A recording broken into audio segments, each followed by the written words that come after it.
It is 11 o'clock. We are just 15 minutes away from tip-off between Kentucky and Santa Clara. Day 2 of the NCAA basketball tournament coming up later this afternoon at 2:15. The Alabama Crimson Tide will take on the 13-seed Hofstra. Joining us now on the Higginbotham Hotline from Bama 247, Mike Rodak joins us now on three-man front. Mike, your impressions of day 1 of the tournament yesterday, the ups and downs for the SEC, especially the last game of the night with Georgia.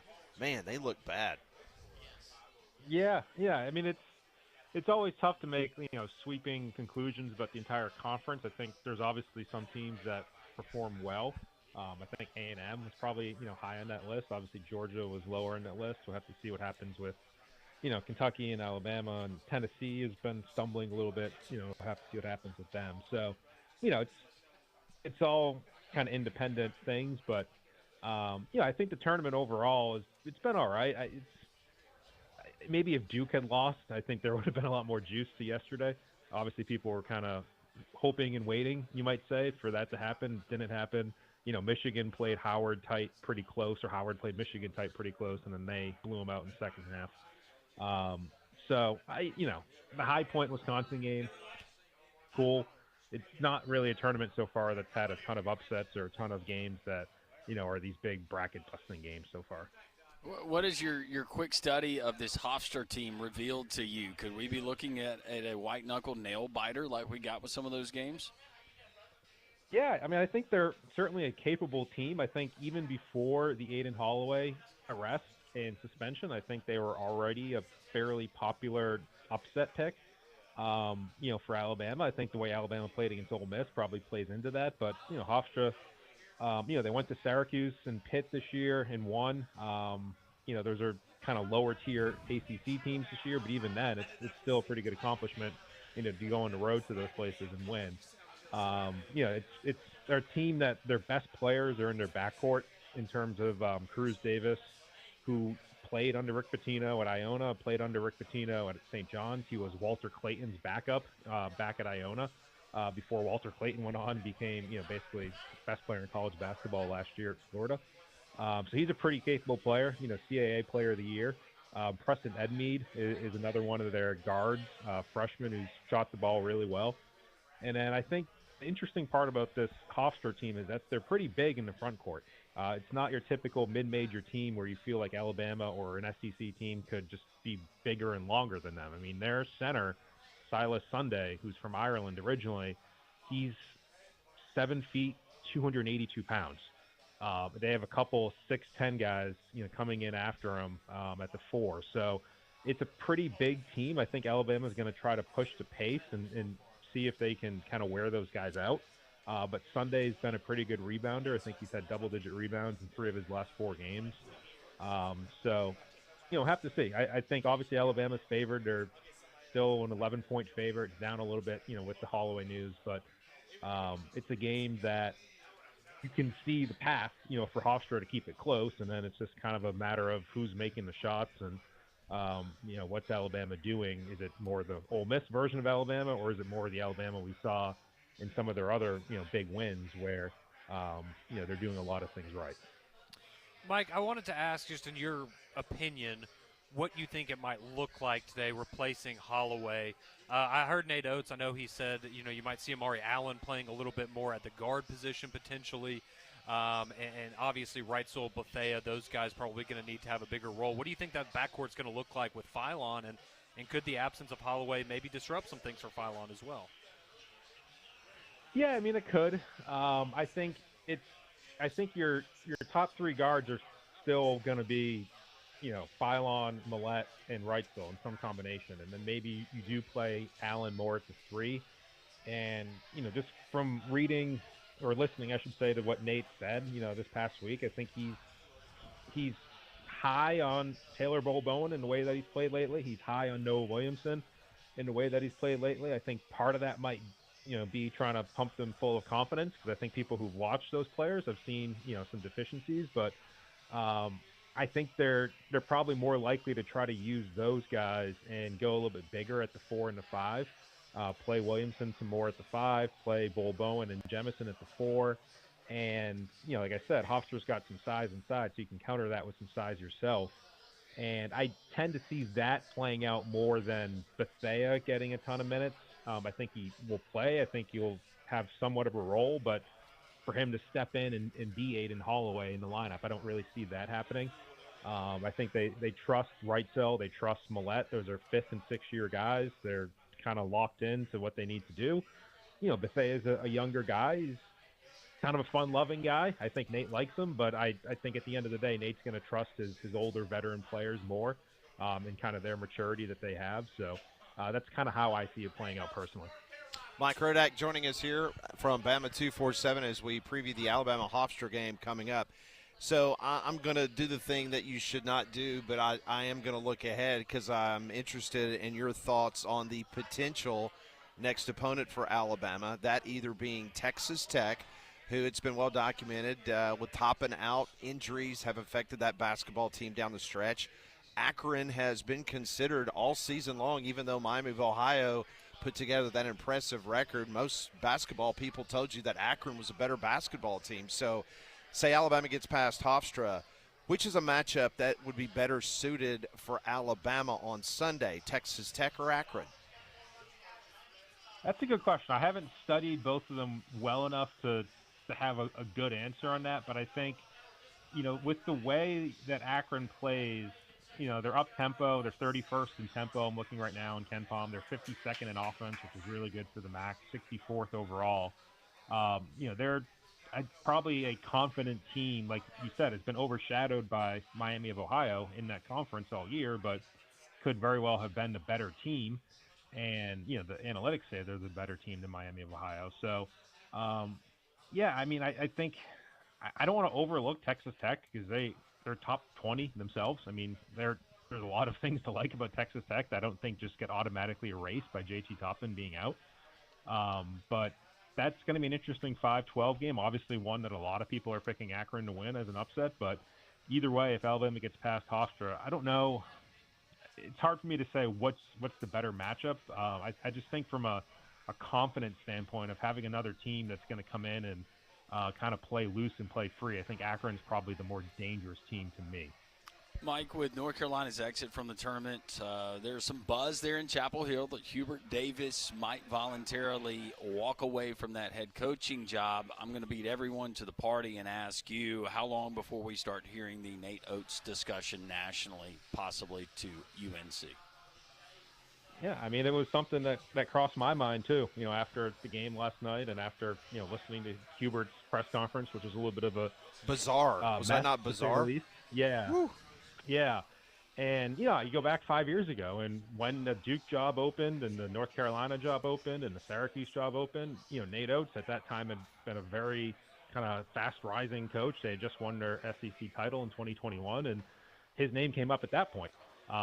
But how serious that was, I would say it probably wasn't super serious because obviously Duke had their in-house guy, North Carolina had their in-house guy, Syracuse had their in-house guy. So you would think going around the second time, if North Carolina does move on from Hubert Davis, you got to expand the net and not just look within the Carolina family. So, Bill Belichick's going to be available. He can really go outside the net. I don't know, what exactly what they would be looking for, but just based on his success over the last 5 years, you would have to assume that Nate Oates is going to come up for any job that opens. And I think, the same would be true, for instance, like a Michigan State if Tom Izzo retires. So, the big thing for Alabama has obviously been trying to keep him here. He signed the extension, I believe that was 2 years ago now, and that buyout goes down. So March 31st of this year, it goes down from, I believe, $18 million to $10 million as of April 1st. And as of right now, there's not been a new extension that's been presented to the Board of Trustees. Typically, the Compensation Committee meets this upcoming week of March, so we'll have to see if that pops up here next week and if there is a new contract for Nate and if there is a new buyout. But as of right now, his buyout is becoming more manageable for any team that might want to come after him. And logically, I think North Carolina, would want to come after one of the best coaches in the country, but we'll have to see if all of that actually comes to fruition, before getting too far ahead of ourselves. Well, Mike, we might have a situation where a bit of your two worlds collide here because you're a Providence guy, and obviously you cover the Crimson Tide. So you remember Brian Hodgson and the job that he did under Nate Oates and his staff, and some rumblings out there that Brian Hodgson may be the next head coach at Providence, or certainly some rumors that is an option that's on the table. How would you feel about Brian Hodgson potentially going to Providence? And, I mean, I guess while we're talking about Nate Oates, if he were to leave, is that somebody that Alabama would be interested in potentially? Yeah, it's an interesting conversation all around because, like you said, there's a lot of different paths where Brian and I have crossed, and he's from Buffalo. He was down here at Alabama and potentially going to Providence, like you said. So, you know, the word within the past week or two has been Hodgson choosing between Providence and Syracuse. Well, I think it was Jeff Goodman who reported earlier this week that he turned down Syracuse. Yep. You know, and you can see that just because of kind of where they are. Syracuse just went through a transition at their AD. You know, the ACC is a little bit messy right now. I think the Big East is still kind of where coaches want to gravitate towards because of rev share and because of, you know, Providence basketball is number one. I went there. I know. It's the money at Providence is going to go to basketball. It's not going to go to football like Syracuse. So, you know, that is appealing. We'll have to see kind of what his decision would be. I think, yes, if there was a situation where Nate Oates is somewhere else, and I would still bet against that right now. But if there was, I think Hodgson's name certainly would come up at Alabama, but you could have the same conversation of what's the best position for him, you know, based on the same rev share discussion where you're at a school like Providence where basketball is number one, or what a place like Alabama where basketball is number two. Kind of how do you weigh those two things against each other? Really interesting question. Again, it's kind of a hypothetical down the road sort of thing, but he's one of the biggest names in the head coaching market this offseason. I want to throw out another hypothetic to you, and I'm going to circle back to the Holloway situation. Do you believe that if he were to get, let's just say the charges get reduced, is there a pathway for him to come back to the University of Alabama next year? I think there is. I think next year, I would imagine the door is still open. I feel like the odds are against him coming back for this tournament. Obviously, Alabama needs to get to next week. That's task number one. We'll kind of have to see how things happen with the whole student disciplinary board. But even then, I tend to think in my mind that the higher-ups at Alabama are going to hold back Aiden Holloway from playing, even if there is a change in his status with the disciplinary board. I just think that would be the right thing to do, given the whole situation. You know, it's kind of like in the NFL, they have the commissioner's exempt list. And if there's a player who's being investigated for something, who's been charged for something, that's kind of what the NFL does. And, you know, I think Alabama would be sensitive to kind of the whole idea of how that would look. But that still means there's still months and months of things to play out, you know, with his legal case over the summer. And, you know, first of all, it's a matter of where does he want to play? If he has a senior year of college basketball somewhere, well, does he want to play at Alabama? Does he want to play somewhere else? That's question number one. Is the price right, you know, between the two sides? And kind of what is the legal situation? What's the appetite at Alabama for all that to happen? So there's a lot of variables kind of in that pot. But he is I'd say a key player. Up until his arrest, I would have called him one of your key players for next season. Now that's completely been kind of thrown for a loop, and Aiden Sherrill is probably your key player for next season that you're trying to keep. So it certainly opens a lot of possibilities in your backcourt, you know, through the transfer portal that I think Alabama's going to have to hit pretty hard the next couple weeks. He's the talented Mike Rodak, covers the Alabama Crimson Tide, a part of Bama 247 at Mike Rodak there on Twitter or the X, whatever you prefer. Make it a White Castle weekend in honor of your Providence Friars. I will say I've been a little bit under the weather, stomach bug the last couple of days, so even the thought of White Castle. Did the kids bring something home? For a loop. Did the kids bring something home? 100%. Yeah. As soon as they got it, you know, you kind of go right down the list, and I knew that I was in for it. So, yeah. How about some chicken broth? Make it a chicken broth weekend. That sounds delicious. Yeah, it sounds great. Sounds better than White Castle. I'm sipping Pedialyte right now. If that's any indication. Drinking Pedialyte. God bless you, Mike. There's a lot of people around the country drinking Pedialyte today, Mike. That stinks. That's right. All right, Mike. Well, Enjoy the weekend, enjoy the day of basketball, and maybe get well soon because you might be traveling. That certainly seems like it could be the case. See you guys. All right, Mike, thanks so much. I hate it. He's feeling bad. Yeah. Mike Rodak joining us on the Higginbotham Hotline. You deserve solutions that are built for you. Higginbotham's your one-source solution for insurance, financial, and HR services. If you got a dangerous tree that's leaning over your house, it's going to be an absolutely gorgeous weekend. You need to be on your property. You need to look around, and if you see that you've got some problems that are there, you need to call Golston Tree Service at 205-337-4443. Golston's licensed pros, they will handle everything from trimming and pruning to full tree removals, fast, safe, and affordable. They're going to grind that stump out as well. So don't wait until that next storm causes damage, because spring season is right around the corner, and you could have a problem on your roof, your car, or your home dwelling. So you need to call Golston today. 24-hour emergency tree service as well. The number at Golston, 205-337-4443. Here's some really good news for Mike. If he does have to make the trip to the Sweet 16, the state of Illinois has the highest concentration of White Castle locations in the entire country. I love to hear He that. is going to be well taken care of. Yes.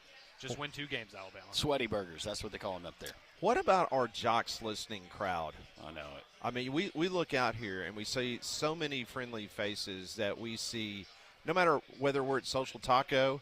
Oh my gosh, look at that! Look, There's- Mary. They got Yes. the whole crowd. Look, Jody, everybody. If anybody needs a 3/8-inch nap, I know where to get one. This is a great crowd, and here we are at 11:16.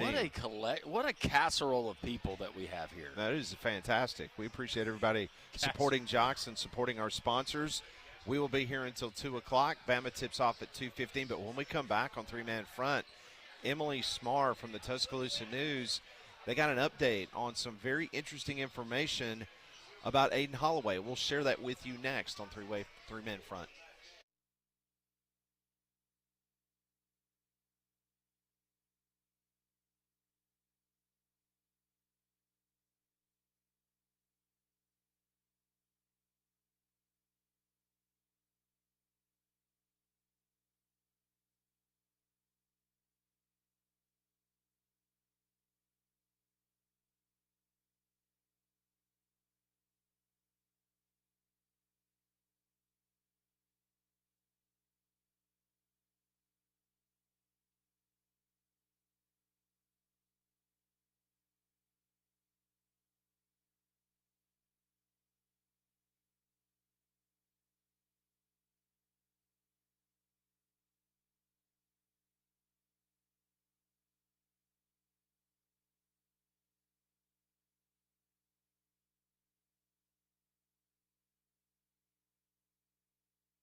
It is 11:20 here on Jocks. We appreciate everybody that is stopping by, and it's getting packed here. So if you would like to stop by, have an extended lunch, maybe hang out. Alabama game comes on at 2:15. This is a great place to do it. We're going to tell you the very latest reporting by the Tuscaloosa News on Aiden Holloway. A few more details have come out about that. We'll share that with you momentarily. Spring break, summertime, it's coming up. The warm weather is going to be here before you know it. And need to tell you about the Garage in Pelham. Local owners from the area that live in the community, they've been in business for years. And when you call the Garage in Pelham, you're going to speak to a staff member on site like Robert or Richie. Very friendly guys. They're listening to Jocks right now. Guys, hope you're having a wonderful Friday.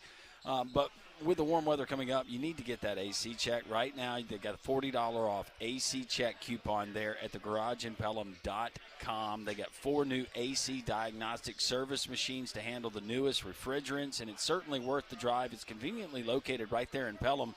But the Garage in Pelham, they have people that come from all over Birmingham, surrounding areas, because they know that they can trust them. Even a customer recently that moved to Montgomery but still leaves their vehicle to the Garage in Pelham for all their significant repairs. You're going to find 5-star ratings across the board. And, guys, you don't have to worry about your wife, your daughter, your significant other feeling uncomfortable when they go into the lobby. It's going to clean lobby facilities. They're going to be treated with the respect that they deserve.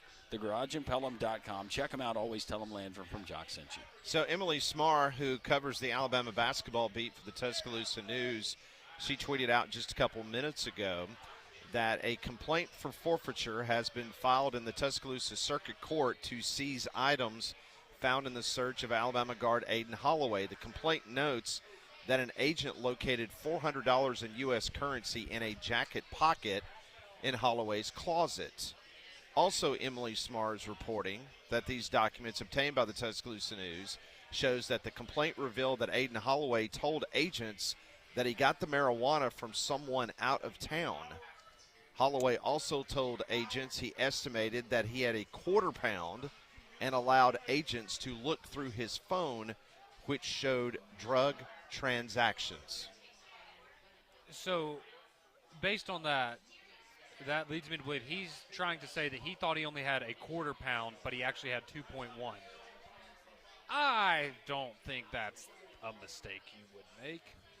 That's a big difference. And you and I were talking, Landrum, during the commercial break, obviously looking through someone's phone for certain transactions because of Venmo and Cash App and PayPal and all these other ways that you can transfer money. I guess that's what they were looking at. Yeah, and if he's been under surveillance, which we've had multiple current and former law enforcement agents tell us in our discussions with them, not here on the air, but saying that if it was a task force, they've been watching him for a while. This wasn't a spur of the moment, hey, let's go and check and see if there's anything in there.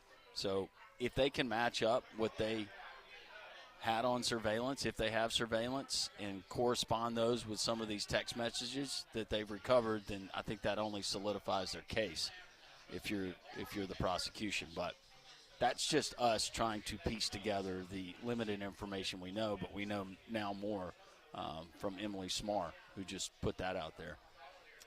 And it just doesn't look good. I mean, it didn't look good anyways, but. And look, the money in the pocket, I'm sure there's a million ways you could try to explain that, but from an optic standpoint, that's not going to help you. Well, it just seems like every time that someone has an opportunity to look at some of these documents definitely portray a negative light for this whole case. And this is insignificant, but $400 in a jacket pocket. Do you think that Aiden Holloway even remembered that he had $400 in a jacket pocket? No, of course. Have you guys ever misplaced or going, where's that $400? Not $400, maybe $5. No, I was tearing the house down over the weekend because I thought I misplaced a $10 bill. Yeah. I would be curious, too, if they found transactions on his phone that they could tie to drug transactions. What are you saying in these, because when you do a Venmo or you do a Cash App, you do that, you can put a little note on there. Dear Lord, don't tell me that you have people that are sending you for marijuana. No. Like, there are other ways that you, like. I don't think it's that. It's probably the text messages themselves and Perhaps, what is yeah. said. What's the correspondence look like? What are they saying? Or Hey, maybe I need to re-up. Hey, I don't know. It just all points back I need to get just an O for not the weekend. being very smart. Whatever the lingo is now.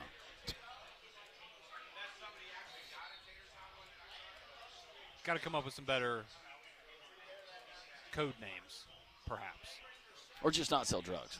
I would say that would be a good starting point. In but a if state you're that going to doesn't go down allow- that path, yeah. don't. I can't get over the fact. The most damning part of that whole thing is, you get caught with over 2 pounds of marijuana, and your response is, "Well, I only thought I had a quarter of a pound." Well, a quarter. You thought you had 1/8 of what you actually had in your possession, in your apartment or your house, whatever. and if he said he got it from somebody out of state, then the follow-up question is, well, how did it get here? So did you bring it across state lines? Did somebody deliver it else? to Did you? somebody deliver it to you? As we all know, because we have watched enough documentaries and watched enough legal things that play out on television, you do stuff across state lines. That's not good. I know somebody when they were still in college, they were dealing, and it wasn't marijuana. This person, A little more than that. they veered, to say the least, and they had been watching them. They went in to get fast food one night. Two agents, two guys in suits at the time, slide into the booth next to him and says, "Hey, this is what we got on you. We can do this one of two ways. You can be cooperative. You can help us. You can take us back to your apartment, tell us where it is, or we can go through and we can find it, and then that might not vote in your favor when you go in front Correct. of the judge." They go in, they find everything. He served at least 10 months, if I can remember. And then it was up to the judge. There was no definite. It was like an indefinite suspension where he didn't have a certain time. And I think his mom pleading with the judge around Christmas time pulled on the heartstrings, and he was able to get out. But it was not good. And I have Very to, similar to Aiden Holloway, minus just strictly selling marijuana. Yeah, and I mean, obviously, I've never been in that situation. I could understand maybe you don't want to be the guy that busts the levee. You don't want to be the snitch. You don't want to be the rat, whatever you want to call it. But I think we would all agree that it would probably be in his best interest to, if he does happen to have information pertaining to something larger going on, be in his best interest to share that with law enforcement. But Every situation is different. Now, if you're dealing with a cartel on the other end, I don't know. Well, I've seen Breaking Bad. You don't want that. No. Turtle head on the turtle. I You want don't want nothing that. to do with any of that. Right now, 13:08 to go in the first half. Santa Clara up 11-10 over Kentucky. We'll keep you posted there. But if you're a homeowner or a business owner in Central Alabama, you need a roof that you can count on. With our weather going to go through a roller coaster of events coming up this spring, you need a company that truly understands what works here in Alabama, and that's Abide Roofing. 205-577-7338. Abide Roofing offers free, no-obligation roof inspections. Even if you don't see those missing shingles, hidden damage can turn into a very expensive problem. I passed by multiple homes today coming out to Hoover in which the Abide Roofing crews, they're on the roof now replacing some roofs. They're the insurance claim masters. That's what they did for me. I had problems. With my insurance company. Not a problem with Travis Lloyd and the great roofing team. They also offer 24-hour support and fast emergency service. Get started today. Go to their website, abideroof.com. Check them out. Call them 205-577-7338. Pat mentioned you got Kentucky, Santa Clara underway. We got another game that's going to tip here in just a few minutes. A lot of your reaction on the Jocks text line to not only Aiden Holloway, but potentially Nate Oates being wooed by the University of North Carolina. Three-man front live from Twin Peaks and Hoover. Come and join us on this beautiful Tournament Friday.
Three-man front, we continue. We are live from Twin Peaks here in Hoover. We got a lot of Jocks listeners that are joining us and just a lot of people that are, let's be honest, whether you like basketball or not, looking to get out on a Friday. You can join us as PG. It's good to see that smiling face. PG's been under the weather, been thinking and keeping him in our prayers, and hopefully you guys will as well. But he's up and at 'em and getting ready for the Florida Gators. Is they're going to be tipping off. We got Kentucky in action right now. Santa Clara, we expected this, Conrad, to be a closer matchup, and so far it certainly is, with Kentucky holding a 1-point advantage, 14-13 there in the early going. Yeah, no, it's been a back-and-forth game. Kentucky got out to a little bit of a quick lead, but Santa Clara bouncing back. But, yeah, I mean, you hit it on the head, right? And we even talking to Coach earlier, this was going to be a tough game for Kentucky. They're up by 1 right now with about 11 and a half minutes to go in the first half. But I think a lot of people sided with Santa Clara on this one. And I think a big part of it is, obviously, Kentucky's a talented team, but if you've watched them as much as a lot of us have here in SEC country, they've been up and down, Jekyll and Hyde, however you want to call it. That's just been their season to a T, and so we'll see if they can get a big win here. But imagine this. Duke escaped the disaster, but you could have North Carolina and Kentucky potentially losing in the first round of the tournament, the first 2 days of the tournament, to mid-major teams. That's probably hasn't happened very many times. No. Maybe never. I would think not. Maybe never. Coming up in about 5 minutes from right now, you got Texas Tech taking on Akron there from Tampa. The winner of that game will play the winner of Alabama and Hofstra. They'll play Alabama. Okay. 12:35. Arizona taking on Long Island. Then you get Virginia and Wright State at 12:50. Tennessee State takes on second seed Iowa State at 1:50. Alabama Hofstra at 2:15. Villanova, Utah State at 3:10. Then Tennessee and Miami of Ohio. That's going to be a good one. Mid-afternoon game, 3:25. You get that. Clemson and Iowa in the 8-9 matchup. St. John's, Northern Iowa, UCLA, UCF, Purdue and Queens. Florida later on tonight, as well as Kansas taking on California Baptist. Missouri taking on Miami. Full slate of games, to say the least. And right here at Twin Peaks, they got specials going on all afternoon. You get the $4.67 Yingling Lager and Flight, the 22-ounce draft, as well as the Fat Tire in the 22-ounce for $6.97. And running a special on Jack Daniels. Any old number 7 Jack Daniels, you get that for $6. If you want to upgrade to the Jack Daniels Bonded, you can do that as well. Twin Peaks here in Hoover. We're going to be here all afternoon. Come and join us as we enjoy all this tournament action and great fellowship. Text line is open, 205-834-9450. Hearing some buzz out of the state of North Carolina after their first-round exit from the NCAA tournament yesterday. North Carolina head basketball coach Hubert Davis, rumblings that he could step away. What does that mean potentially for Nate Oates? We know that the folks in Chapel Hill, Conrad, they've been interested in Nate Oates, and as Mike Rodak said, you'd like him or don't, he's considered one of the best coaches in college basketball, and it does seem like maybe North Carolina, if there was a time to veer outside of the familiar Carolina folk, they could go and get a guy that might be mutually interested.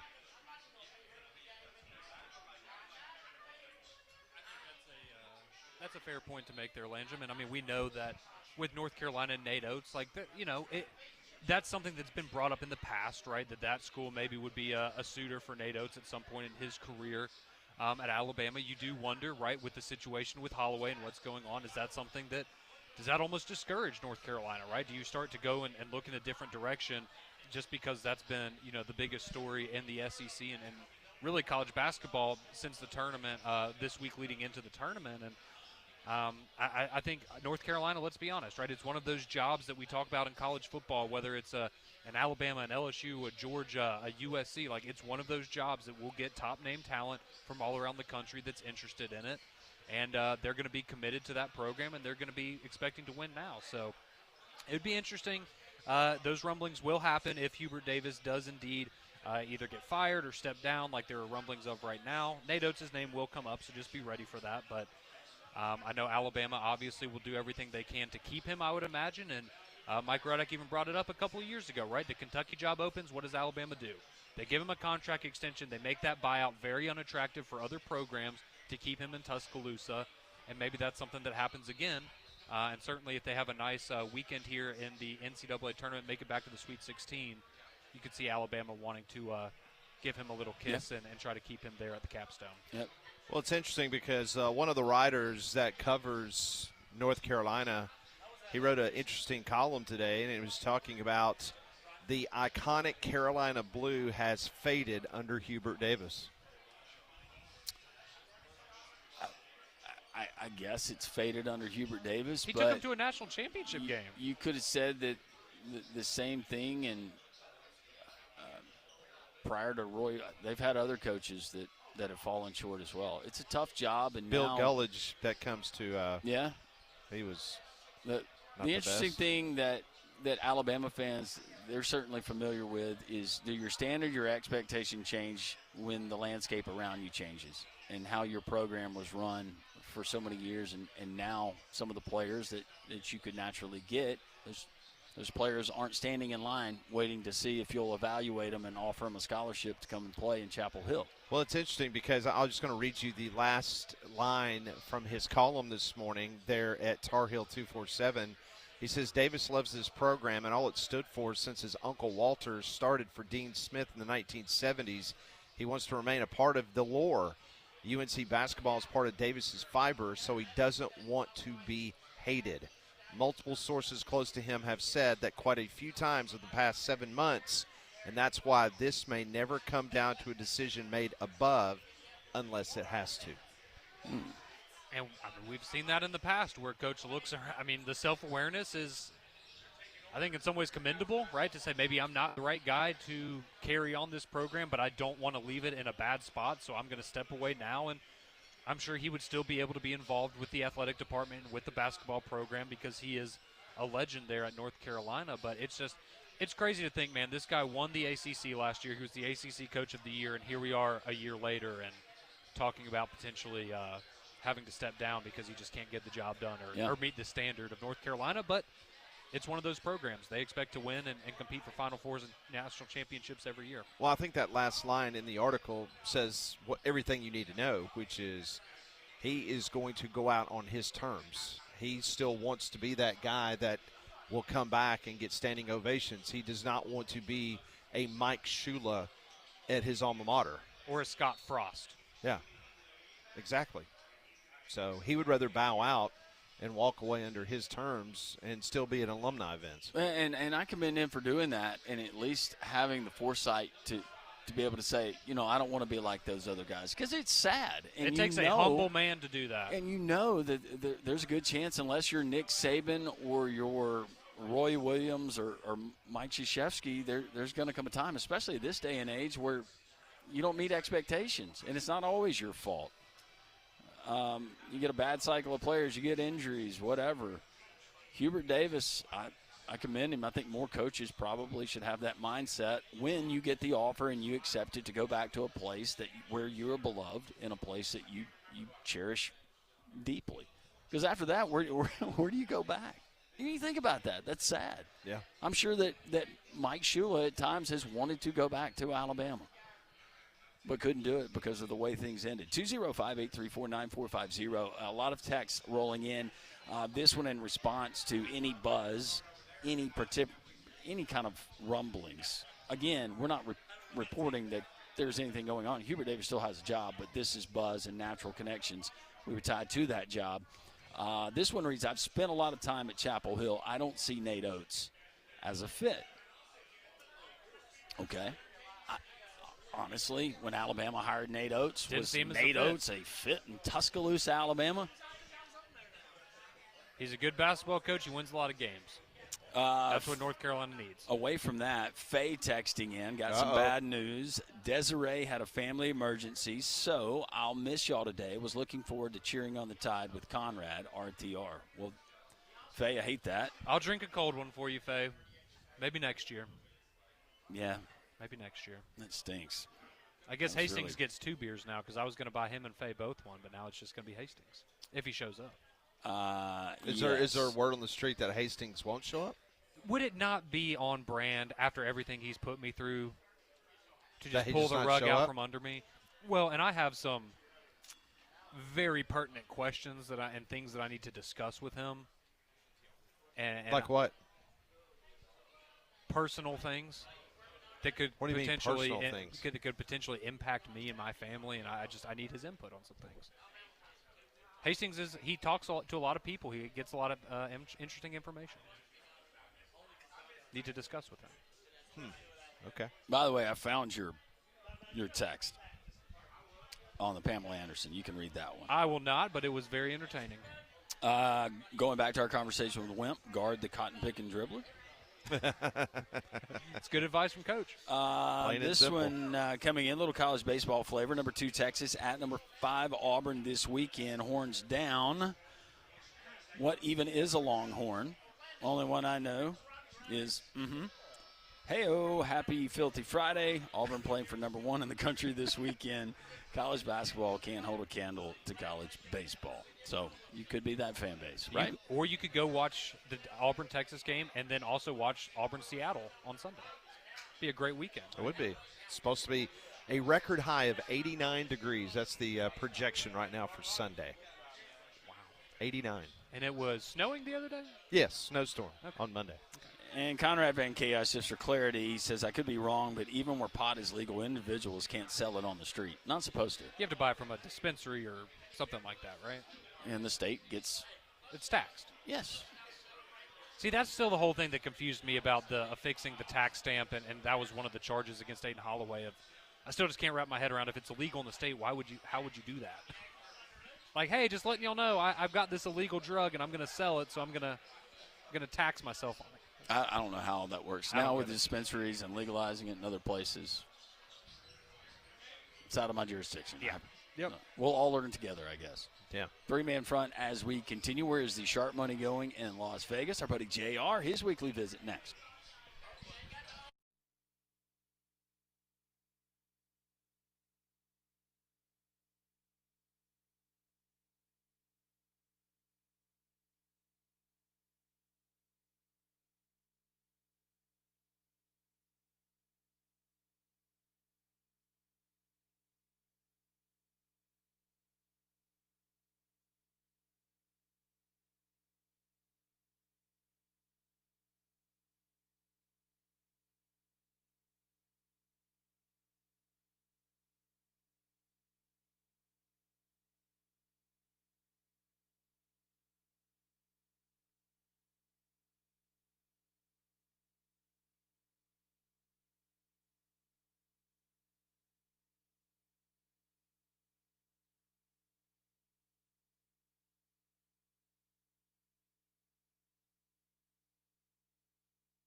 Welcome back. Three-man front live from Twin Peaks in Hoover. Come and join us. We are filling up here in the back northeast quadrant of the restaurant, but there's all kinds of seating going on everywhere, and you can come and join us as they got all kinds of drink specials going on. We're going to be broadcasting until 2 o'clock and staying after watching Alabama and Hofstra. Speaking of that, our buddy JR, TakingVegas.com, joining us on the Higginbotham Hotline. And before I even get into it, he is still undefeated, unprecedented in the NHL. You hit with another on-air winner. JR, how are you? I bet you are just fit to be tied right now. Oh, my God. I got to tell you, Landrum, I am so pumped up, man. Could not be more excited. It's the time of year where everybody knows we make by far the most money, the four most profitable consecutive days of the year. We only got one day in the book so far, and glad to hear you guys are going to be watching that Hofstra-Alabama game, because here's what I'm doing for all the fans out there in Birmingham. I'm going to give you the point spread winner of that game. The line is 12.5. It already went up a point from this morning, from 11.5 to 12.5. I'm going to give it to you free. All you got to do, text the word WIN. That's WIN to the number 545454. And you're going to get that point spread winner absolutely free. And again, guys, no questions asked. We don't play games. You text WIN to 545454, and we're going to send you the winner of that game absolutely free. Again, point spread winner, Alabama Hofstra. Text WIN to 545454.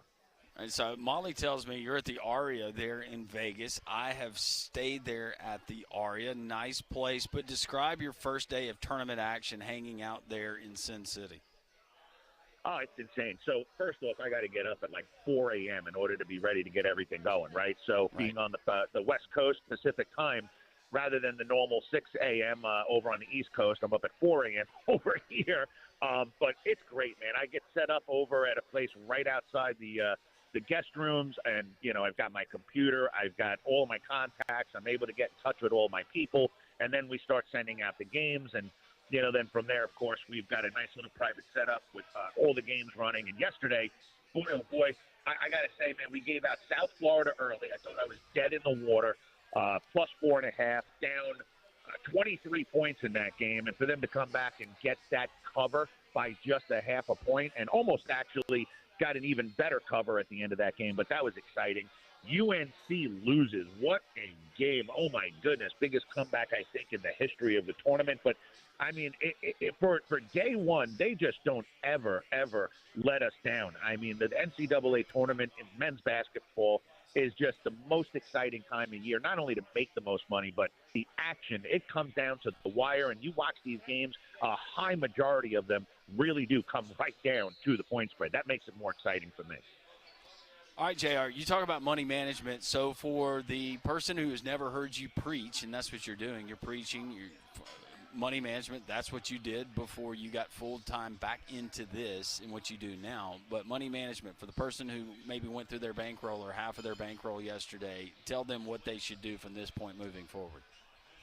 Well, they've got to look at what they have left as their new overall bankroll, and you should only utilize a maximum of maybe 20% of that when you're looking to play around, especially on an early game. And if you're going to do it, do what we're doing, right? So we have a lot of confidence in our games during the tournament. We like to utilize a little bit of a different strategy than we do during the regular season when we're developing the bankroll. Once we're at this point, development is over, and we are now taking advantage of the money that we've built up over the last, call it 6, 9, 12 months.